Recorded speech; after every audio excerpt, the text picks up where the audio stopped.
안녕하세요. 드라마 토바보는 명작의 맛입니다. 이번 대운을 잡아라 12화에서는 복권의 행방, 위신과 배신, 그리고 끝내 폭발해버린 가족 갈등까지 제 친구와 그 가족들의 삶이 꼬여가는 과정이 가슴 아프게 그려졌습니다. 특히 간발의 차로 복권을 손에 넣은 대식 부부의 긴장감 넘치는 순간과 홀로 아들을 키우며 버텨온 규태가 민용의 심장병 진단에 무너지는 장면은 보는 이의 마음을 아프게 했습니다. 복권 당첨의 행복과 두려움 사이에서 대식과 해숙의 복잡한 마음, 외손녀 지우가 종리접기로 갖고 놀던 것이 357억 당첨 복권이었다는 사실이 밝혀지면서 대식과 해숙 부부에게 기쁨과 불안이 교차하는 순간이 찾아왔습니다. 드디어 손에 넣은 대운. 하지만 그들의 마음은 결코 가벼울 수 없습니다. 당신, 우리 이거 정말 바꿀 수 있을까요? 복권을 들고 있는 해숙의 손이 떨리고 있었습니다. 20년 넘게 힘들게 살아온 그녀에게 357억은 그저 꿈만 같은 숫자였습니다. 하지만 그 꿈 같은 숫자 앞에는 또 다른 불안이 기다리고 있었습니다. 대식은 이미 무철과의 약속을 기억하고 있었습니다. 1등 당첨되면 반반 나누자던 그 약속이 이제는 큰 부담으로 다가옵니다. 자신이 받은 복권이 무철의 것인지 아니면 자신이 구매한 것인지도 불분명한 상황에서 대식은 양심의 가책과 욕심 사이에서 갈등합니다. 내일은 복권 무슨 일 있어도 꼭 바꿔요. 해숙의 이 말 한마디에는 20년 동안 짓눌려온 가난의 무게와 간절함이 담겨 있습니다. 그녀는 무철과의 약속보다는 자신의 가족을 선택하려 합니다. 이 선택이 향후 세 가족의 관계를 어떻게 변화시킬지는 더욱 지켜봐야 할 부분입니다. 미자와 해숙 40년 전의 그 이야기. 카페 민들레에서의 만남은 미자와 해숙 사이에 묻어두었던 과거의 감정을 다시 건드렸습니다.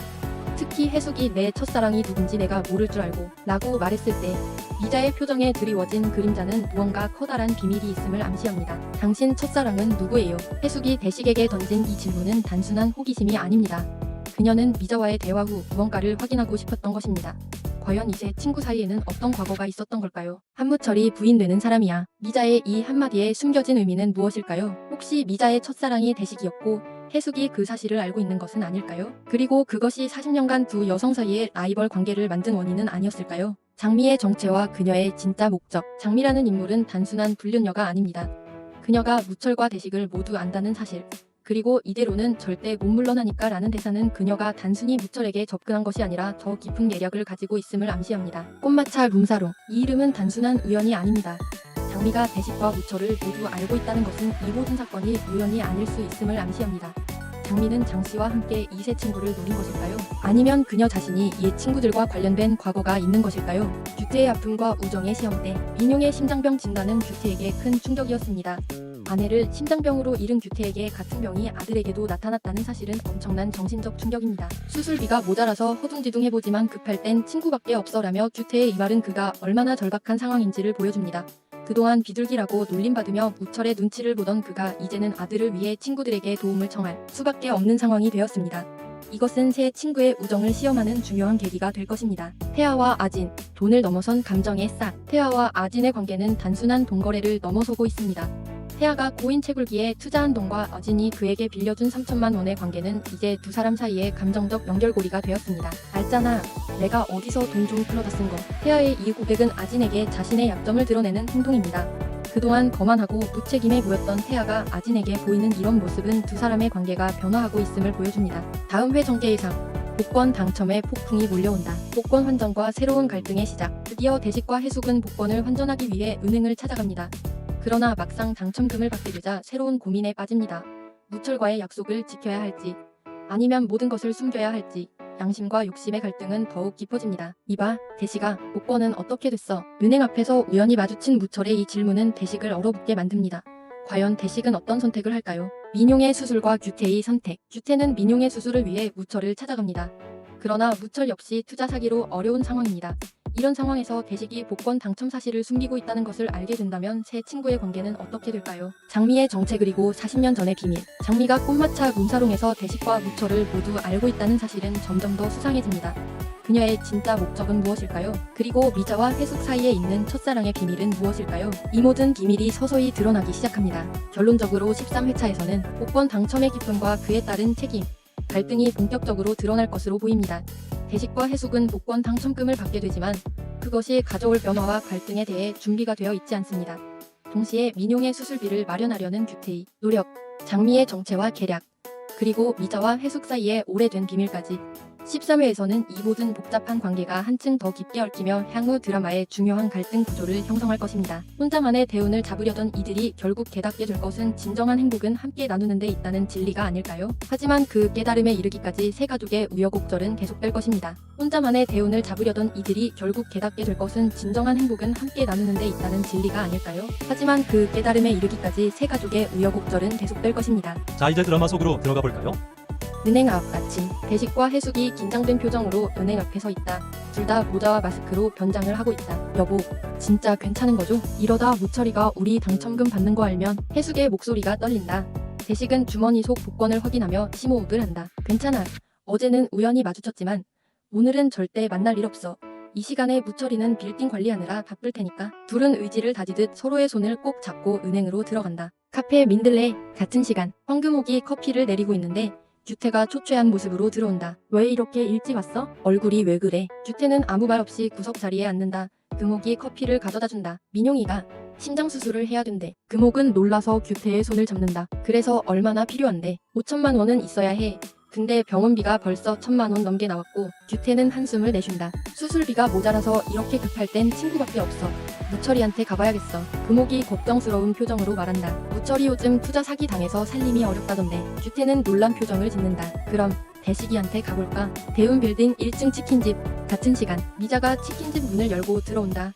가게는 아직 문을 열기 전이라 비어있다. 해숙이 없네. 미자는 잠시 망설이다 가게 안으로 들어선다. 그때 아진이 주방에서 나온다. 어머, 아줌마, 엄마 찾으세요? 엄마 아빠 같이 은행 가셨어요. 은행? 왜? 아진은 어깨를 으쓱한다. 모르겠어요. 그냥 중요한 일 있다고. 미자는 의심스러운 표정을 짓는다. 그래, 해숙이 오면 내가 찾았다고 전해줘. 미자가 나가려는 순간 아진이 부른다. 근데 아줌마 혹시 태아 오빠 봤어요? 태아 집에 있을 텐데. 아진은 불안한 표정으로 말한다. 어제부터 연락이 안 돼서요. 좀 걱정돼요. 한무철의 사무실. 같은 시간 무철이 서류를 보며 한숨을 쉬고 있다. 장미에게서 온 문자를 확인한다. 오빠 급해요. 만나야 해요. 무철이 짜증스러운 표정으로 전화를 건다. 여보세요? 장미씨, 내가 지금 바빠서. 네, 그게 무슨. 무철의 표정이 굳는다. 알았어. 30분 후에 그쪽으로 갈게. 전화를 끊자마자 서우가 사무실로 들어온다. 아빠, 돈 좀 필요한데. 또 뭐? 태영 선배 생일 선물. 무철은 지갑에서 10,000원을 꺼내 건넨다.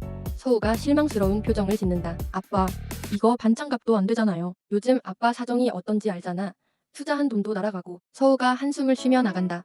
무철은 다시 장미의 문자를 본다. 은행 BIP룸. 같은 시간 대식과 해숙이 은행 직원과 복권 당첨금에 대한 상담을 하고 있다. 네, 맞습니다. 이 복권이 1등 당첨 복권이 맞습니다. 축하드립니다. 357억 원입니다. 해숙이 놀라서 숨을 멈춘다. 대식은 흥분을 가라앉히려 애쓴다. 그럼 바로 받을 수 있나요? 네, 세금 공제 후 계좌로 입금됩니다. 다만 신분 확인을 위한 서류와 절차가 필요합니다. 직원이 나간 사이 대식과 해숙은 서로를 바라본다. 여보, 이게 정말 현실이에요. 대식은 착잡한 표정으로 말한다. 당신, 무철이한테 반반 나눠준다는 건? 해숙은 단호하게 고개를 젓는다. 안 돼요. 우리 가족 생각해야죠. 무철이는 이미 부자고 우리는 이제 겨우 숨통이 트이는 거예요. 대식은 갈등하는 표정이다. 하지만 그 약속을. 내일은 복권 무슨 일 있어도 꼭 바꿔요. 더 이상 망설이지 말아요. 병원 복도. 같은 시간 규태가 병실 밖에서 통화하고 있다. 무철아, 나 좀 만나자. 중요한 얘기가 있어. 아 그래, 알았어. 전화를 끊고 한숨을 쉰다. 병실로 들어가면 민용이 자고 있다. 규태는 아들의 머리를 쓰다듬는다. 아빠가 어떻게든 돈 마련할게. 걱정 마. 카페 낮. 서우가 불안한 표정으로 앉아있다. 석진이 들어온다. 부른 사람은 너인데 왜 얘가 더 긴장하지? 서우는 쑥스러운 표정으로 말한다. 저번에 물어본 거 제 친구 얘기 아니었어요. 사실은 제 얘기였어요. 석진은 미소 짓는다. 알고 있었어. 서우는 놀란 표정을 짓다가 본론으로 들어간다. 태영 선배가 내일 생일인데 여행 가기로 했거든요. 근데 고민되는 이유가 뭐야? 서우는 머뭇거리다 말한다. 저 그냥 좀 무서워요. 부모님도 모르게 가는 거고. 석진이 진지한 표정으로 말한다. 그렇게 고민되면 안 가는 게 맞지 않나? 억지로 가서 후회하는 것보다. 서우는 석진의 표정을 살핀다. 진짜 안 가는 게 좋을까요? 석진은 잠시 생각하다 대답한다. 내 마음이 중요해. 태영이가 널 진심으로 좋아한다면 이해해줄 거야. 서우는 석진의 말에 안심한 표정을 짓는다. 아진의 방. 낮. 아진이 침대에 앉아 태아에게 전화를 걸고 있다. 여전히 연결되지 않자 한숨을 쉰다. 그때 문자가 온다. 만나자. 지금 카페로 와. 아진은 서둘러 일어난다. 카페. 조금 후 태아가 구석에 앉아있다. 아진이 들어와 그를 발견하고 다가간다. 어디 갔었어요? 왜 연락도 안 받고. 태아의 표정이 어둡다. 돈을 다 잃었어. 아진은 놀란 표정을 짓는다. 뭐라고요? 3천만 원을. 태아는 고개를 떨군다. 알잖아. 내가 어디서 돈 좀 풀어다 쓴 거. 친구들에게서 빌린 돈이랑 합쳐서 코인에 넣었는데. 아진은 화를 내려다 참는다. 그래서 제 돈은요? 약속대로 갚을 수 있어요. 태아는 괴로운 표정으로 말한다. 시간을 좀 줘. 어떻게든 마련할게. 아진은 실망스러운 표정으로 일어선다. 명품 시계는 제가 담보로 갖고 있으니까 그거라도 다행이네요. 태아가 아진의 손을 잡는다. 미안해. 아진은 태아의 손을 뿌리치려다 멈춘다. 그의 진심 어린 사과에 마음이 흔들린다. 모텔 앞 오후 무철이 차를 세우고 주변을 살핀다. 장미가 모텔 입구에서 기다리고 있다. 왜 여기서 만나자는 거야? 장미는 울먹이는 표정으로 말한다. 오빠, 나 이제 집세도 못 내게 됐어. 할머니 병원비도 밀리고. 무철은 자증스러운 표정을 짓는다. 내가 뭘 어쩌라고. 나도 지금 사정이 어려워. 장미는 결연한 표정으로 말한다. 이대로는 절대 못 물러나니까. 오빠가 도와주지 않으면 난 미자 언니한테 모든 걸 말할 거야. 무철은 놀란 표정을 짓는다. 뭐? 당신 내 아내를 알아? 장미는 의미심장한 미소를 짓는다. 물론이죠. 미자 언니랑 저는 옛날부터 알던 사이니까. 해숙의 집 오후 해숙이 잔뜩 흥분한 채로 집에 들어온다. 대식이 뒤따라 들어온다. 여보, 이제 어떡하죠? 이도 대식은 복잡한 표정으로 소파에 앉는다. 일단 진정해. 그리고 지금부터 우리가 어떻게 할지 얘기해보자. 해숙이 옆에 앉는다. 당신 첫사랑은 누구예요? 갑작스러운 질문에 대식이 놀란다. 갑자기 그건 왜? 그냥 궁금해서요. 미자가 어제 이상한 말을 했거든요. 대식은 머뭇거리다 말한다. 글쎄, 고등학교 때 좋아했던 여학생이 있었지만. 해숙은 대식의 표정을 살핀다. 혹시 미자였어요? 대식은 잠시 침묵하다 고개를 젓는다. 아니야. 미자는 친구의 여자였으니까. 해숙은 안도의 한숨을 내쉰다. 그럼 됐어요. 이제 복권 얘기나 해요. 카페 민들레 오후 미자가 들어와 황금옥을 만난다. 금옥아, 해숙이 오늘 은행에 갔다면서. 금옥은 놀란 표정을 짓는다. 그건 어떻게 알았어? 아진이한테 들었어. 무슨 일인지 알아? 금옥은 어깨를 숙인다. 글쎄, 대식 오빠가 오늘 아침에 규태 오빠랑 만나기로 했던 것 같던데. 미자는 의아한 표정을 짓는다. 그래, 근데 해숙이 어제 나한테 이상한 말을 했어. 내 첫사랑 얘기하면서. 금옥이 호기심 어린 표정으로 물어본다. 그래서 뭐라고 했어? 미자는 한숨을 쉰다. 한무철이 부인 되는 사람이야. 내가 무슨 말인지 알겠어. 금옥은 놀란 표정을 감추지 못한다. 설마. 대운 빌딩 앞 저녁 규태가 초조한 표정으로 서 있다. 대식이 걸어온다. 대식아, 미안하다. 갑자기 부른다고. 대식은 어색한 표정으로 말한다. 아니야, 무슨 일이야. 규태는 한숨을 내쉰다. 민용이가 심장 수술을 해야 해. 대식은 놀란 표정을 짓는다. 그래, 많이 심각해. 응, 수술비가 5천만 원인데 지금 2천만 원 정도 모자라. 대식은 복잡한 표정을 짓는다. 그의 주머니에는 방금 전 입금된 357억의 통장이 있다. 그래서 혹시. 규태의 말을 끊으며 대식이 말한다. 내가 도와줄게. 걱정 마. 규태는 감격스러운 표정을 짓는다. 정말 고마워 대식아. 너 같은 친구가 있어서 다행이야. 대식의 표정에 죄책감이 스친다. 무철의 집 밤 무철이 방에 들어오자 미자가 차갑게 맞이한다. 어디 갔다 와요? 일 좀 보고. 미자는 날카로운 시선으로 무철을 바라본다. 어제 해숙이랑 얘기했어요. 무철은 귀찮은 표정을 짓는다. 그래서 무슨 복권 얘기를 하더라고요. 당신이 대식이한테 준 복권이. 무철은 놀란 표정을 짓는다. 뭐? 그 복권이 어떻게 됐는데? 미자는 의아한 표정으로 무철을 바라본다. 모르는 척하지 마요. 설마 당첨된 거예요. 무철의 표정이 굳는다. 대식의 집 같은 시간 대식이 소파에 앉아 생각에 잠겨있다. 해숙이 다가와 앉는다. 여보, 왜 규태 씨한테 돈 빌려준다고 했어요? 우리도 아직 어떻게 할지 정하지도 않았는데. 대식은 복잡한 표정으로 말한다. 민용이가 심장 수술을 해야 한데 친구가 어려울 때 도와주는 게 당연하잖아. 해숙은 한숨을 내쉰다. 그래도 무철이 씨한테는 말하지 말아요. 적어도 지금은. 대식은 괴로운 표정으로 말한다. 당신 정말 이래도 괜찮을까? 해숙은 단호한 표정으로 말한다. 우리도 20년 넘게 고생했어요. 이제 우리 가족 생각할 때예요. 대식의 휴대폰이 울린다. 무철이다. 여보세요. 야, 대식아, 너희 집에 지금 가도 돼. 대식은 놀란 표정을 짓고 해숙을 바라본다. 지금? 왜? 얘기할 게 있어. 내가 너한테 준 복권. 혹시 그거 찾았어? 대식의 표정이 굳는다. 해숙은 불안한 표정으로 손사래를 친다. 아, 그게. 화면이 어두워지며 13회 막을 내린다.